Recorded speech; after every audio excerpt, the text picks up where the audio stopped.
October 30th, 2025, and this is today's trade breakdown.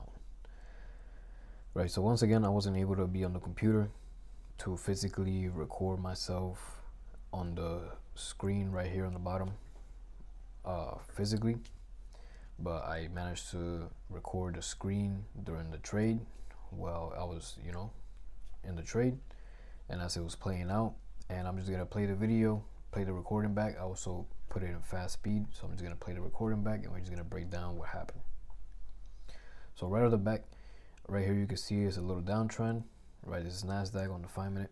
You can see it's a little downtrend and already drew a supply zone right here on when price started coming back up, and then came down, broke this low, and left a fair value gap right here. So I drew a supply zone, and then from here I'm just waiting for price to come back up, hit my zone, and reject off of it to indicate me that price is still downtrending, and then I get in for a 1-to-1 or a 1-to-2 trade. So let's play. Let's see what happens. Right, it's gonna be playing fast, but this will give you an idea as well of how it is when you're live in the markets and how the candles are moving. Because when you're in the trade, especially on the 5-minute, and you're looking for these type of setups, you got to be quick. You got to be quick with your decision making, and with just basically your decision making. So right here I have my trading view.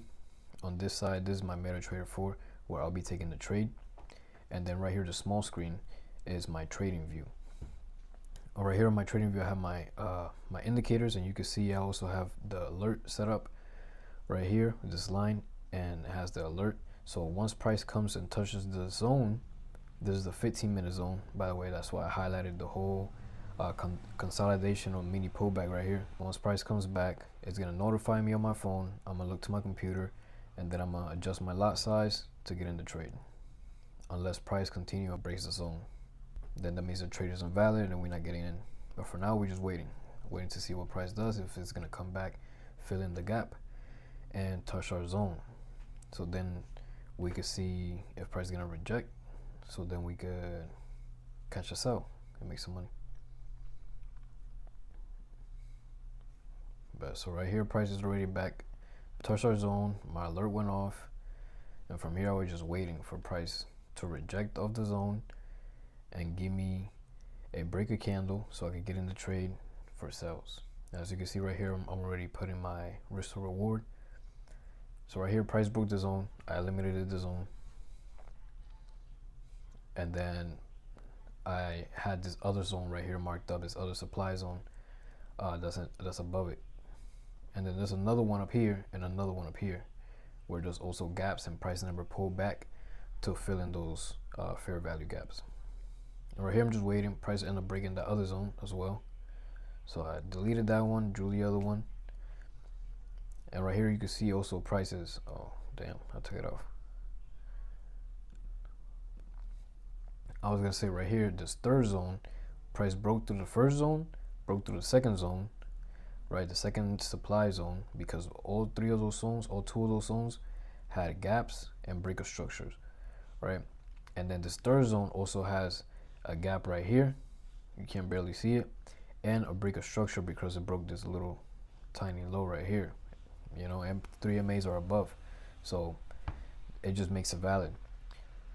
Well, at least for me, in the strategy that I use. Also, we have price pulling back, touching our third zone, and rejecting off the 50 MA. Right here, price broke the low of this candle, and I got in the trade.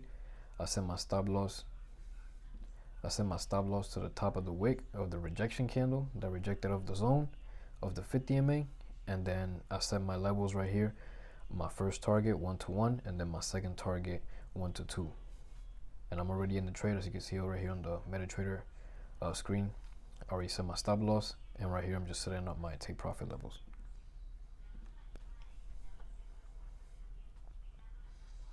And this is what will happen live. Like, you'll get in the trade, price will go into drawdown, you think you're about to lose the trade, price literally so close to hitting my stop loss, like, and then starts going into profit.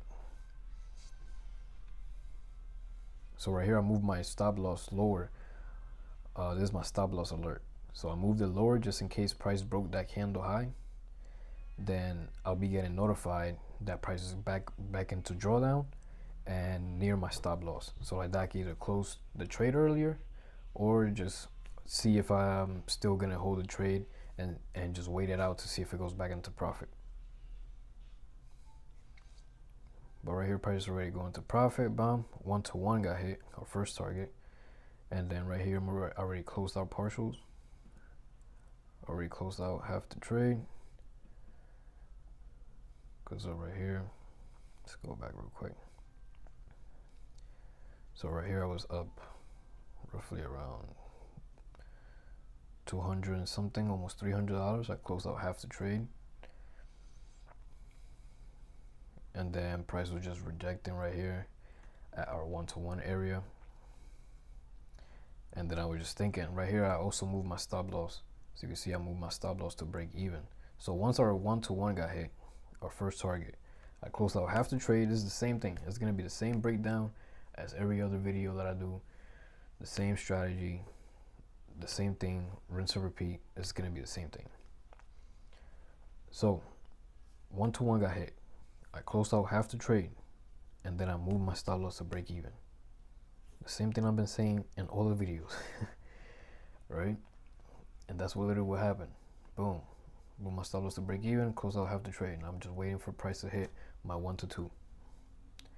And right here, price basically wasn't, going. And then the next candle opened, and I was just waiting to see if that candle was gonna end up pushing and hitting our second target. Right here, I moved my stop loss. I moved my stop loss closer. Maybe I should show this screen.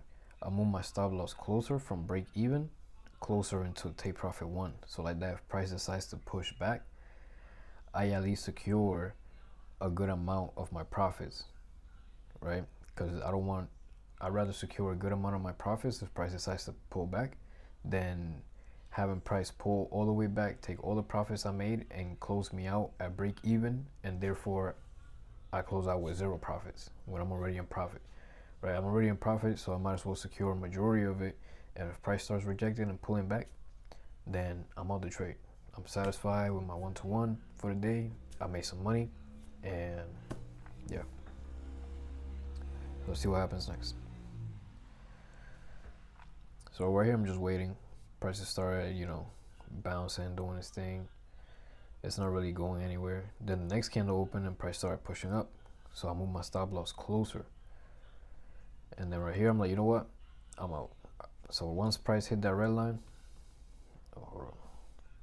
once price hit that red line right here, which is the bottom of this candle, I got out of the trade. Because I'm like, okay, price looks like it's pulling back. It could go lower and just reject off of here and then go into more profit. But at the end of the day, I'm not trying to find out. I'm just trying to get out of the trade, take my money, and go about my day because I was busy. That's why I couldn't even be on the computer to do the live trading with me recording, and you could see me live when I was doing it. Those videos are gonna be coming soon. But that's what happened, man. Got out the trade right here at the red line, made some money, call it a day. This is the month of October so far. We're up $2,600. And like I said before on the previous videos, we have a winning week, losing week, winning week last week, and winning week this week as well. This is how much we made on today's trade. It wasn't a lot. It was just a little 1-to-1. I ended up closing half the trade, or what I thought was 1-to-1. And when price hit that area, and then I closed out the other portion when price hit the red line. And in total made up $220, which is pretty valid, and how much I would usually make in, let's say, 8 hours and some change, maybe 11 hours, 9 hours, 10 hours of work in a regular 9 to 5. Nah, I think it's like 9 hours of work. Yeah, it's like about 9 hours of work. That's about it. Like, comment, subscribe, and till next time.